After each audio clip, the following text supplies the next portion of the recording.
U.S. bombing of Iran's nuclear sites. On June 22, 2025, the U.S. launched Operation Midnight Hammer, striking three Iranian nuclear facilities, Fordow, Natanz, and Isfahan, with bunker-buster bombs and Tomahawk missiles. President Trump declared them completely and totally obliterated, though assessments suggest the damage will delay Iran's nuclear program by only a few months. U.S. officials reported the operation involved 14 GBU-57 massive ordnance penetrator bombs dropped by B-2 stealth bombers, supplemented by Tomahawks, with roughly 125 aircraft involved. Supreme Leader's strong warning. Iran's Supreme Leader Ayatollah Ali Khamenei responded harshly, warning that any U.S. military action would inflict irreparable damage, stressing, "The Iranian nation is not one to surrender." He emphasized Iran would not yield to aggression. Tehran's foreign minister echoed this stance, stating Iran reserves all options and that the U.S. had crossed a very big red line, Iran's missile strike on U.S. air bases. On June 23, 2025, Iran launched missiles at the Al Udeid Air Base in Qatar, the largest U.S. military installation in the Middle East, in an operation dubbed Glad Tidings of Victory. 6 missiles reportedly struck, while 18 were intercepted.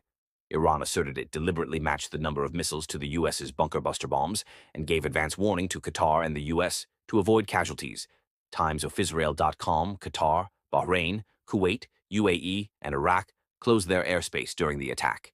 No casualties or damage were reported. President Trump characterized Iran's response as very weak, thanked them for the warning, and announced a phased ceasefire, encouraging diplomacy, ceasefire, and diplomatic rumbles. Trump announced a complete and total ceasefire between Israel and Iran, mediated with Qatar's help. He praised both nations for restraint and naval diplomacy. Israel and Iran confirmed a conditional truce, but intermittent missile launches persisted. International leaders from the UK, EU, and regional Arab states are urging renewed diplomatic efforts to sustain the calm. Dynamics to watch. The U.S. intelligence consensus. The strikes inflicted severe but not final damage to Iran's nuclear sites, pushing back but not eliminating the nuclear threat. Iran's parliament has voted to consider closing the Strait of Hormuz if further Western aggression occurs, a significant economic measure. Iran's allies, such as Hezbollah and the Houthis, may respond in kind if the conflict reignites. Domestically, Iran may clamp down further on dissent and tighten state control, according to analysts. Additional key points: U.S. ruled out regime change, framing the operation as narrowly targeted at Iran's nuclear infrastructure.